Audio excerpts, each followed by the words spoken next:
Hello and welcome from me and my friend Mahatma Gandhi here in Manchester. I don't think this building needs much introduction. This is of course the famous Manchester Cathedral. We can go inside. I think there's about 20 minutes left until it closes because once again I'm cutting it really close, but let's check it out.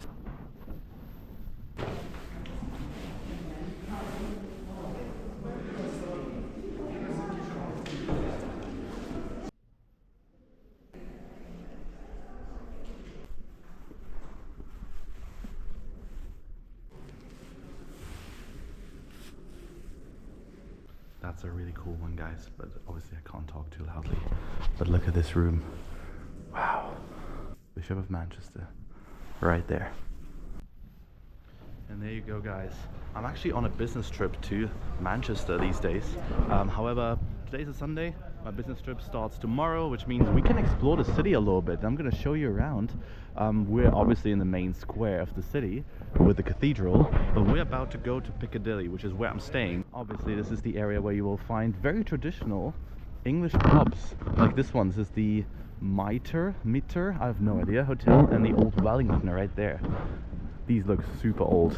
Very cool stuff. Very, very cool. And the buildings here, apart from the city center where everything's made out of sandstone, are actually made out of brick, which is also something you don't really see where I'm from. So that's really cool. The Corn Exchange, I think, should be this building, which I've also seen in Leeds when I visited a few years ago. And there is Selfridges, which is a department store you also have in London. So yeah, really cool city. It feels massive. Obviously second biggest in the UK, I believe. Yeah, here it is, the Corn Exchange, the Produce Exchange. But if you could let me know why back in the day people used to trade corn in a building this grand, that would be very appreciated.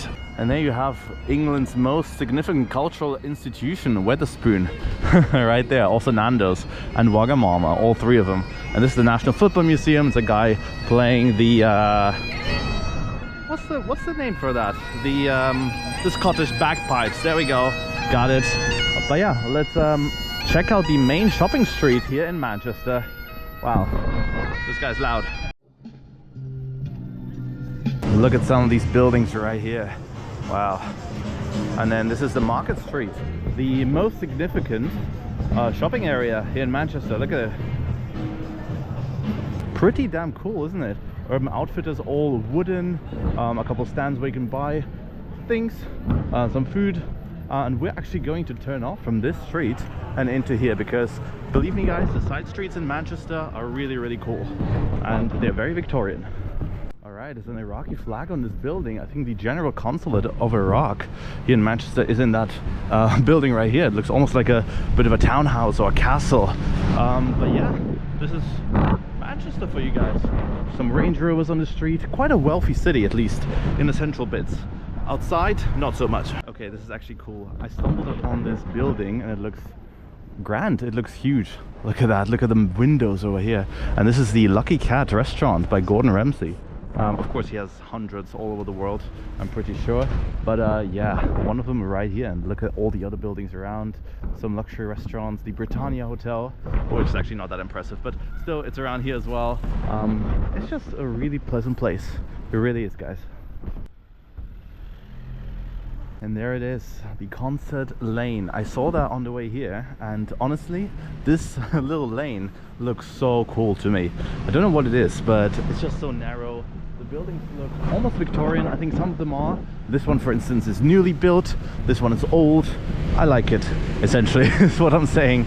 But yeah, this is what Manchester looks like. Most of the main city is bricked up.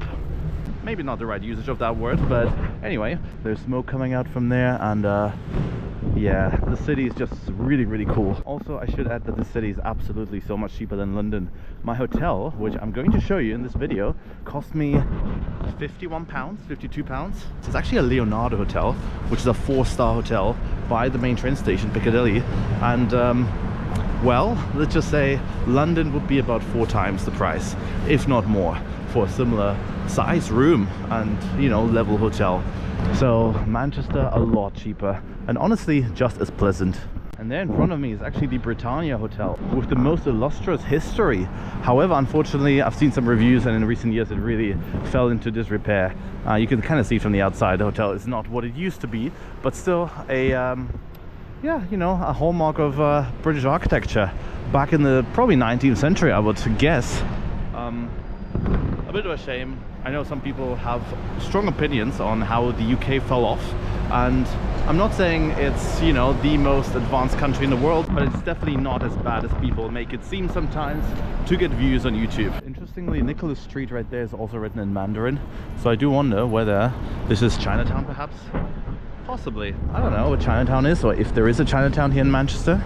I know there's one in London. We're now around Piccadilly, and as you guys can see, it's a bit of a dodgy part of town, so we'll be careful. But anyway, I still feel very, very safe here in Manchester. Look at that flight taking off. That's an A380. This is the Midland Hotel, another one like Britannia, but probably in better condition.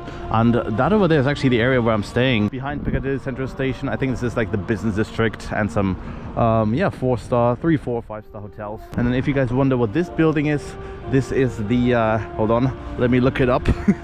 It is the Manchester Central Library. That's what that is. Kind of looks like a white version of the Royal Albert Hall, if you ask me. 2 police cars, because it's a bit of a dodgy part of town. And then that building, I have no idea what that is, but again, really cool. Let me look it up for you guys. It's actually still the library, and behind it the Manchester Cenotaph. Really cool. Midlands entrance right there. Also, some taxis here in Manchester are London taxis.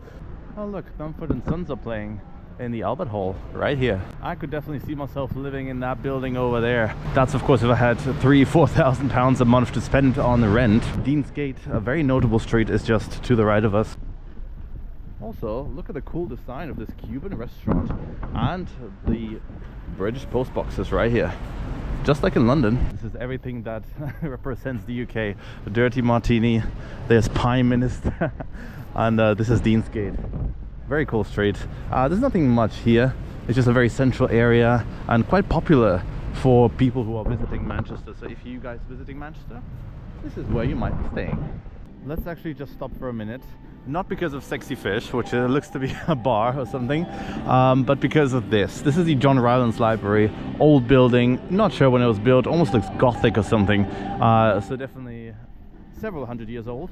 But look at this one. This is the contrast of Manchester. You got these very new modern buildings, and you got the old ones, and it makes the city genuinely so pleasant and so interesting. You don't even have to go to any particular sites. Just walking around, you do see that in the entire city. You got some more new buildings over there, some more Victorian houses back there. This is just the vibe of the entire city, and I love it. I love it, guys. And the last thing I want to show you guys here in Manchester is the River Irvine, which again has a contrast of old and new. Really cool. And a graffiti right there. Well, my camera turned itself off as I was showing you guys the canal, so you know, you saw at least a little bit. Then I went to an Indonesian restaurant. I got some nasi goreng for dinner, and this is my hotel room. This is the Leonardo Hotel here in Piccadilly, Manchester. There's a little seating area over here. Look at that. By the way, £52 per night. 51 actually, with £1 city tax as well. There's this work space right here. You got coffee, tea, all the amenities, a phone. You can call into the restaurant, buy food. You know, I got my nasi goreng because I love Indonesian food and Malaysian food, but you could order food from the restaurant. It's open until 9:30. There's a gym that I'm going to use later as well. There's also, of course, a large double bed. Actually, maybe not that large, maybe queen size, but it's quite nice. Wardrobe over here, the entrance area for your luggage, and then this is the bathroom. Again, pretty clean, nice, bright. Look at that. Pretty nice, if you ask me. Pretty nice. Bog down there. We got a shower. This is heated, of course. Yeah, it's quite nice. Lovely hotel room. Some more amenities over here. This is body lotion and hand wash. You got shampoo and shower gel as well over there. And a rainfall shower, which is always appreciated. But alright, this is it. This is the view as well. Look at that. You can only see high rises. But if you look at this window, by the way, this is just wall. There's nothing, no more windows here. These are the only small windows you got. if you look through that one, that over there is Piccadilly Station. So you can see the main train station here in Manchester from the room, which is quite nice. It's about a 12-minute walk away, so not too far. And as I said, value for money is brilliant. But alright, I think this is where I'm going to end the video. I hope you enjoyed it. If you did, please leave a like. Please comment what you thought of Manchester. Have you been to Manchester? Is it your favorite city in the UK? And if not, what is? And of course, please subscribe. And I'm going to see you all very, very soon in the next one here from the UK or from anywhere else. We'll see. Bye for now.